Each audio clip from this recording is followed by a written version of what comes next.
Humiling ang abogado ng 18 umano'y bagman ni Zaldico sa ombudsman na imbestigahan ang hindi bababa sa 33 mambabatas na sinasabing tumanggap ng pera mula kay Ko.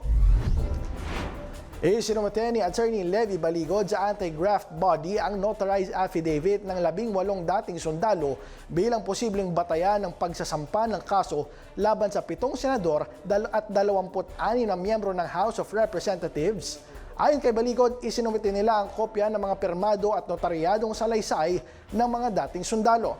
Nang tanungin kung ano ang layunin ng pagbibigay ng pera ni Ko sa mga opisyal, sinabi ng abogado na hindi niya ito alam.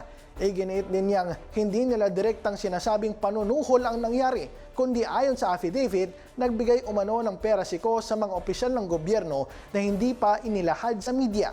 Dagdag pa niya, nasa Office of the Ombudsman na ang pagpapasya kung may naganap na bribery o malversation matapos ang investigasyon.